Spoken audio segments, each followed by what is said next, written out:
Saludos amigos, bienvenidos. En el programa de hoy estaremos felicitando y hablando de cómo afecta su salud manejar en la ciudad. De otro capítulo en el caso Guzmán Fermín Guerrero. Del premio de Big Papi. De la reacción violenta del CONEP. De que Carolina se plantó. Del riflazo de Collado al aeropuerto, de palos y bogas, palos y no bogas, de la demanda a la iglesia en Nueva York y de varios temas más. Comencemos.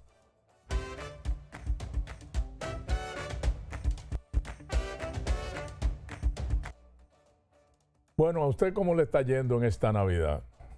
En estas calles. Mire, en uno de estos días de estas Navidades, salí a la calle en la mañana manejando mi vehículo, ¿no? Con la serenidad propia de quien durmió bien, desayunó plácidamente, tranquilo, ¿verdad? El tránsito era el de siempre. El tránsito que ya no tiene horas livianas, ya no hay horas livianas. Todas las horas del día, todas en el tránsito de esta ciudad son pesadas, atosigantes, ¿no? Pero bueno, en la primera esquina, mientras estaba esperando que el semáforo cambiara a verde, ahí comenzó el festival de motoristas. Algunos rozando peligrosamente los espejos retrovisores en los laterales del vehículo, ¿no? Bueno, sigo. Cuando llegué a la siguiente esquina, ahí se repitió la escena. Y ahí fue que me di cuenta de que la paz y la serenidad con que yo había salido de la casa se estaba transformando en la medida que más y más motoristas invadían mi espacio, casi rozando, para colocarse delante, porque ellos no soportan esperar atrás. Los nervios se habían tensado. Y entonces recordé a algunos amigos de avanzada edad, igual que yo, que me han dicho que desistieron hace rato de conducir sus vehículos, que lo han entregado le han entregado la responsabilidad a un chofer contratado, o simplemente otros que dicen, no, ya yo no me muevo si no es en Uber, y tienen vehículos parados en la casa, lo sacan los domingos a pasear. Bueno, cuando llegué a donde yo iba, ya yo estaba alterado, con deseo de terminar lo que había ido a hacer para regresar a la casa. ¿Culpa de qué? Bueno, me propuse investigarlo cuando regresara y lo hice así. Y entonces encontré que el estrés y la frustración de estar atrapado en un tapón y siendo atacado por motoristas que cruzan casi rozando tu vehículo, más los que se atraviesan porque se meten en rojo del otro lado. Cuando tú vas a cruzar, ellos se meten en rojo. Eso genera ansiedad y genera rabia. Y eso activa el sistema nervioso simpático, liberando adrenalina y cortisona, o cortisol, que es específicamente en este caso. Y eso eleva la frecuencia cardíaca y eleva la presión arterial, por si usted no lo sabía. También me enteré de que científicamente, y esto está comprobado, la sensación de impotencia y desesperación al no poder avanzar en el tráfico de manera prolongada, se asocia con un mayor riesgo de enfermedades cardiovasculares.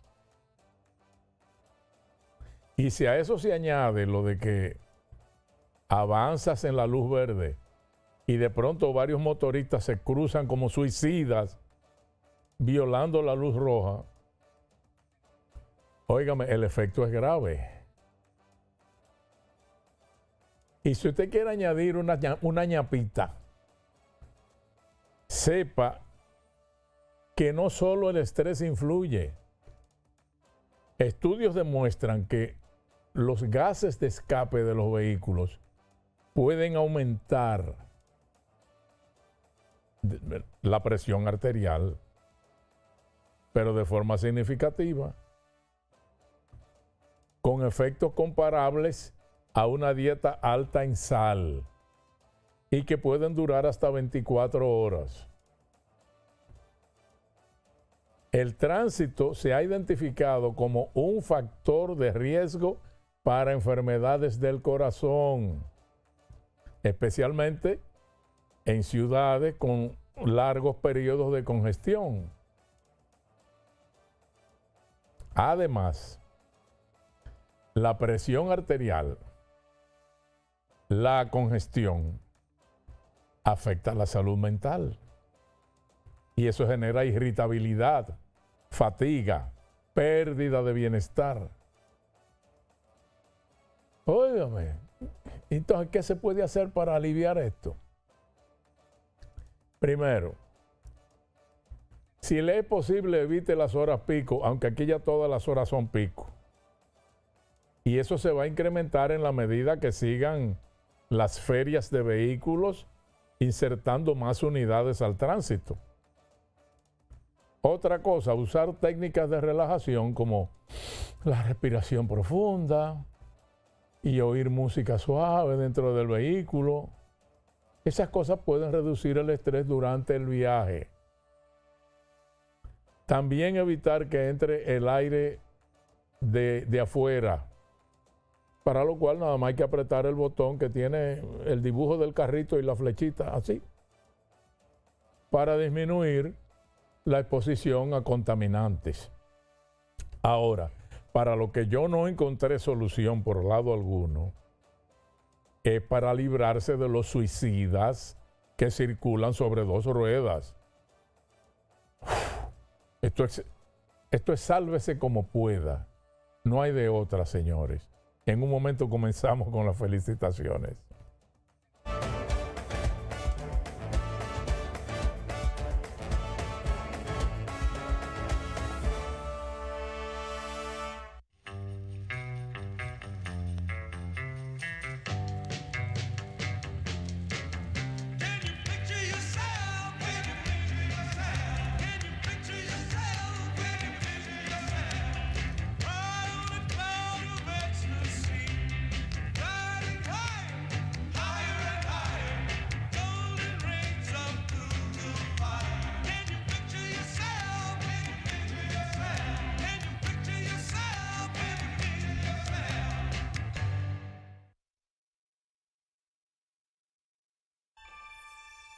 El coro Indubal les viene a cantar cantos de alegría en la Navidad. Al canto del gallo desde tempranito, la abuela en su greca cuela un cafecito. Después de comida, la costumbre en casa, café Santo Domingo en tu propia taza. La tradición nos une, cantan las cafeteras, la Navidad alegre a la familia entera.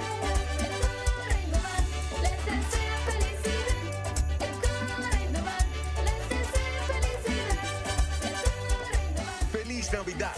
Les desea Café Santo Domingo y toda la familia Indubán.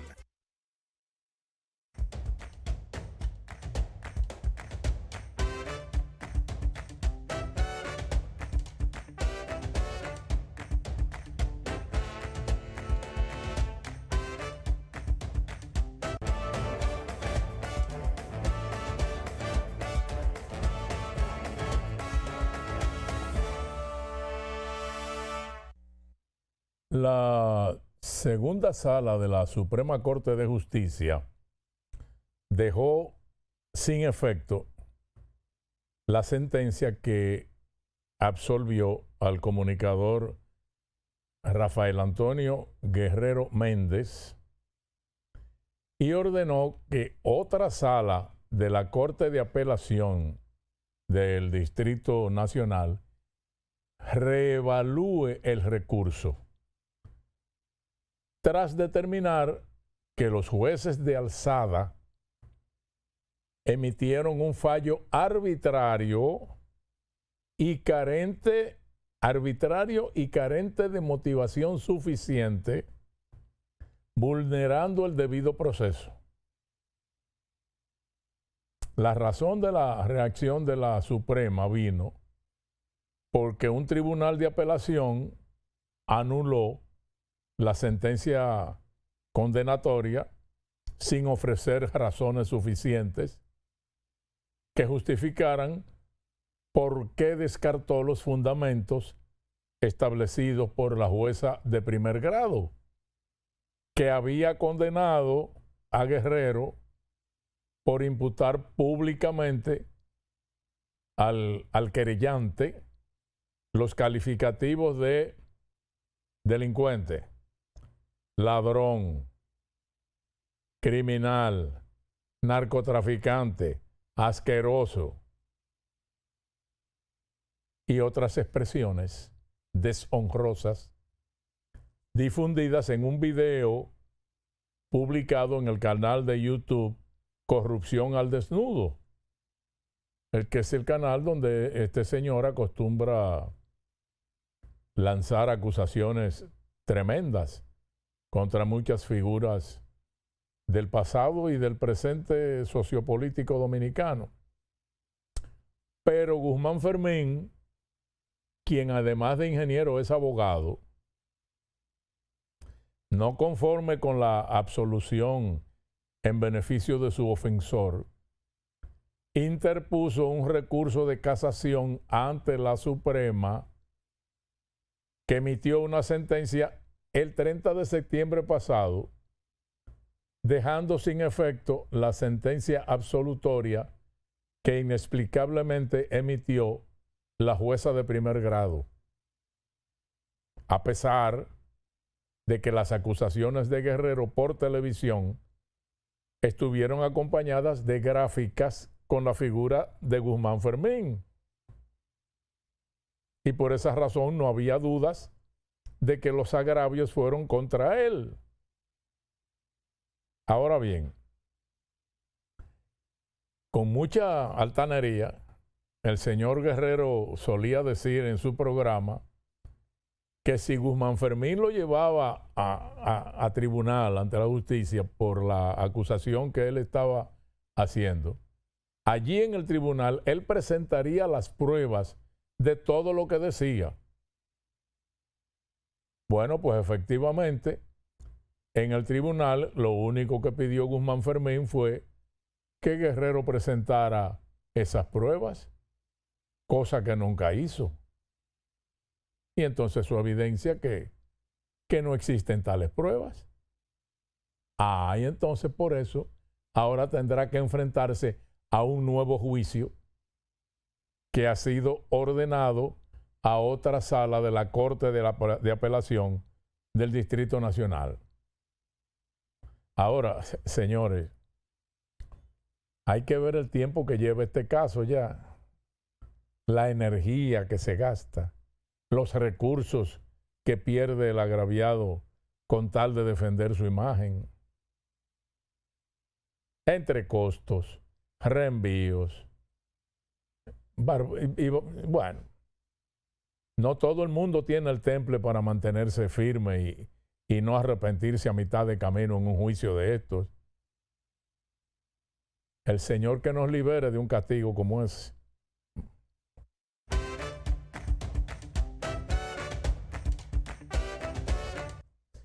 No digamos que resultó sospechoso, sino que despertó curiosidad y sorpresa que al día siguiente de la Procuraduría haber detenido a los que se cree son los principales inculpados en el fraude por el caso Senasa, el CONEP haya emitido un documento de prensa en el que exigen que todas las denuncias sobre el caso sean investigadas con rigor e imparcialidad, identificando responsables, recuperando fondos y aplicando las sanciones que correspondan. Bueno, yo no recuerdo que en otros casos de corrupción envolviendo a representantes del sector empresarial privado, el CONEP se haya manifestado con tanta premura como esta de apenas 24 horas exigiendo limpieza y castigo en la investigación. Entonces, esta rapidez hizo preguntar a muchos qué se habrá olido el CONEP para reaccionar tan rápidamente luego del apresamiento de los ejecutivos del Senasa. Quizá como hay empresas y empresarios vinculados a la fabricación y a la importación de medicina, y ahora se dice que también clínicas, médicos, etcétera, que van a ser también alados por los moños, que eran suplidores del Senasa. Quizás se trate entonces de una advertencia a modo de proteger a esos empresarios. O quizás sea todo lo contrario. O sea, que el CONEP quiera que efectivamente le caiga un rayo a los violadores y devuelvan todo lo que ilegalmente sustrajeron. Yo no sé qué, pero algo motivó esa reacción tan flash del CONEP. ¿No le parece?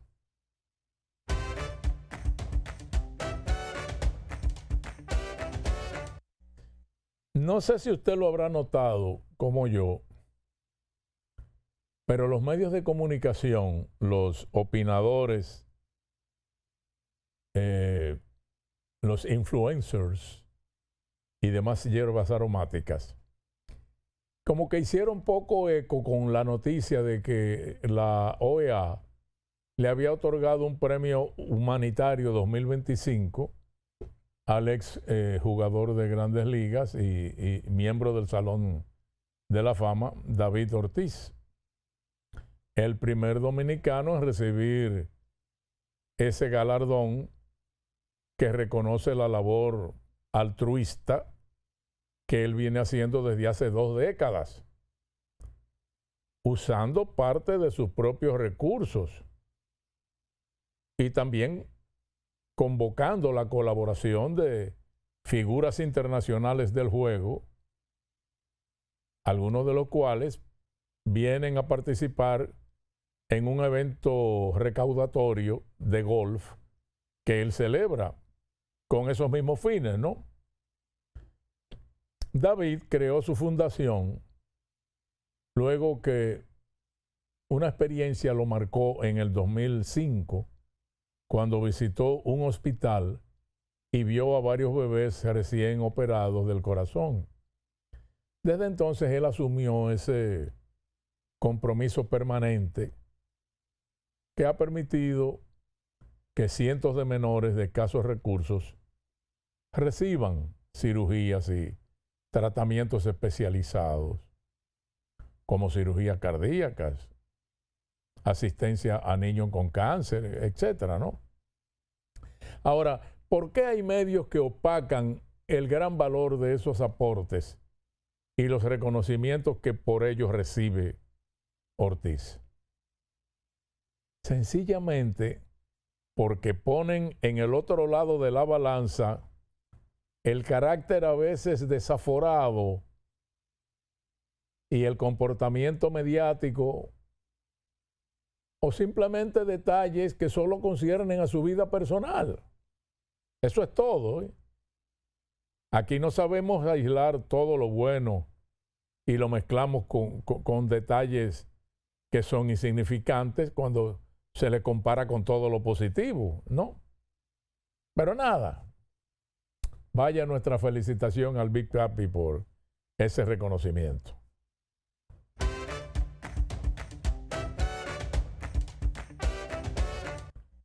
Bueno, felicitaciones a doña Carolina Mejía, la alcaldesa del Distrito Nacional, aspirante a la presidencia de la República y secretaria general del Partido Revolucionario Moderno, por la manera tajante en que manifestó su interés exclusivamente en competir por la candidatura presidencial de su partido, añadiendo que no aceptaría eso de ir como candidata a vicepresidencial. No, señor.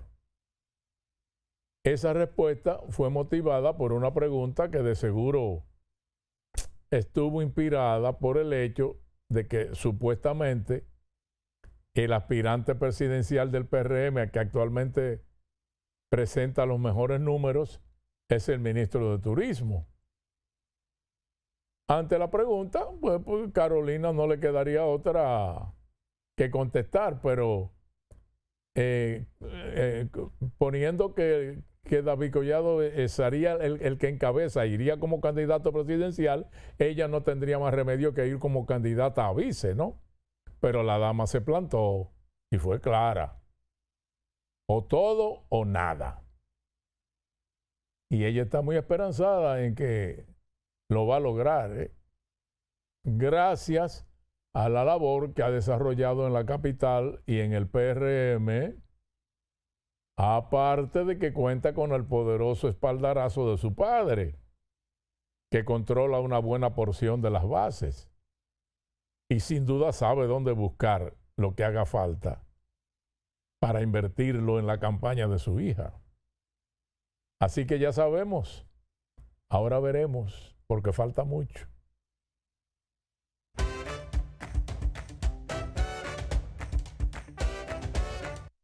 Felicitaciones al ministro de Turismo, don David Collado, precisamente, que estando en Nueva York en una labor promocional, declaró que en el Aeropuerto Internacional de las Américas no se están haciendo las inversiones necesarias para colocarlo a nivel de otras terminales aeroportuarias del país.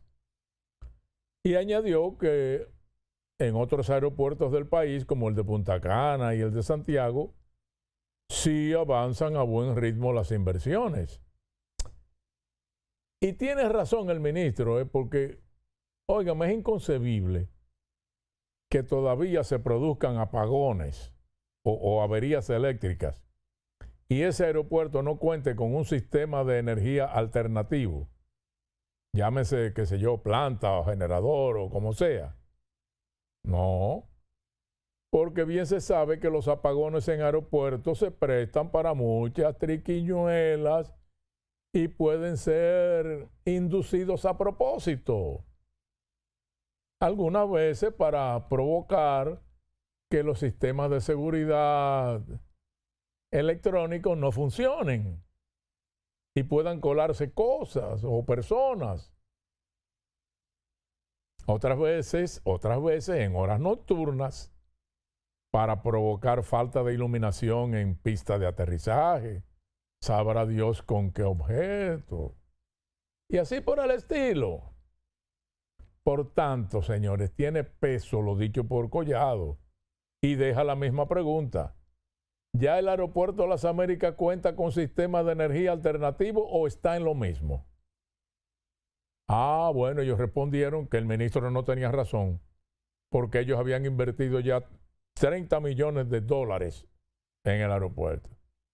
Ok, pero en las cosas primordiales, en las cosas esenciales, o en las que le conviene a ellos porque le proporcionan beneficio inmediato, como la ampliación del parqueo y la ampliación de las áreas para instalar restaurantes e instalar tiendas. Ajá.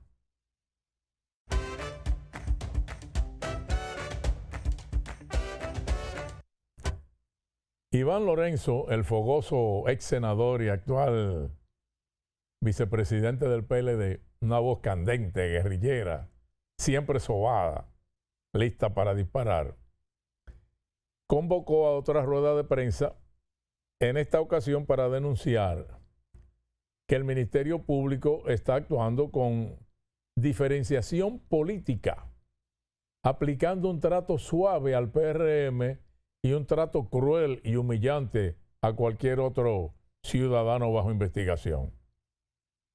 Que el órgano acusador manipula la justicia para mantener la hegemonía del partido de gobierno. Criticó que el Ministerio Público actúa de una manera cuando los imputados están vinculados al Partido Revolucionario Moderno y de una manera radicalmente distinta cuando se trata de dirigentes, exfuncionarios o relacionados del PLD. Pero yo no entiendo. Desde hace mucho se le venía exigiendo a los fiscales que abandonaran ese aparataje que usaban para detener a presuntos y la vergonzosa práctica de llevarlos a juicio con casco y chalecos antibalas, aparte de las reglamentarias esposas, ¿verdad? Bueno, en esta ocasión del caso Cobra, en principio se abandonó el aparataje de los allanamientos. No hubo eso en la madrugada. Y se espera que lo del casco y del chaleco no se usara, pero se lo pusieron. Entonces, por lo visto, Lorenzo quería que los del caso Senasa fueran también detenidos bajo el aparataje que era objeto de crítica. Bueno, ahí están los del Senasa con casco y con chaleco también. Entonces, ¿qué? Palos y boga, palos y no boga. El asunto es tener tema para rueda de prensa. En un momento volvemos, no se vaya.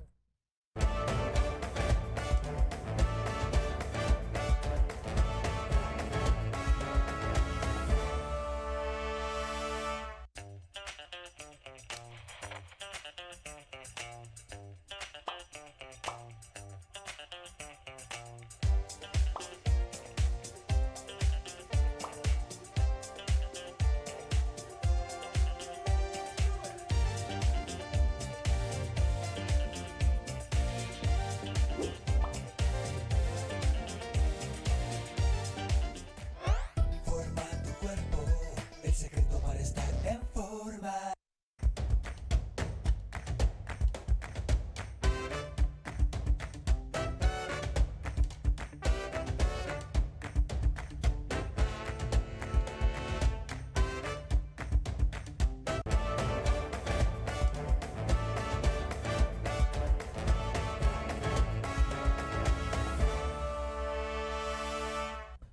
Y finalmente por hoy, felicitaciones al cardenal y arzobispo católico de Nueva York, porque el hombre está esperanzado de que va a recaudar $300 millones como aportes de sus feligreses para con ese dinero compensar a las víctimas de abusos sexuales a menores cometidos por curas de su arquidiócesis.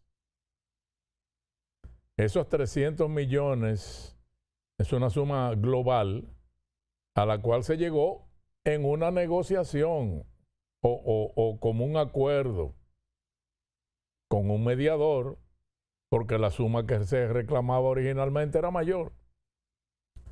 Entonces la arquidiócesis ha tenido que reducir su presupuesto operativo y tuvieron que vender varias propiedades incluso, pero todavía los cuartos no dan para pagar la demanda. Yo creo que el arzobispo de Nueva York lo que debe hacer es apelar a Roma directamente al Papa para que le facilite una de las cientos de obras famosas que guardan en sus sótanos, que, bueno, ahora me dicen que hace mucho que no permiten entrar a esos sótanos. Yo tuve la suerte hace como 35 años de entrar ahí. Pero lo que hay ahí en una subasta pública, cualquier obra, lograría ser vendida no por esa suma, yo creo que por más. Y así no tendrían que sacrificar a los feligreses neoyorquinos, que bastante mal la están pasando con lo cara que está la vida en Nueva York, pero muy cara. ¿Qué le parece a usted la idea? Señores, muchas gracias y hasta la próxima.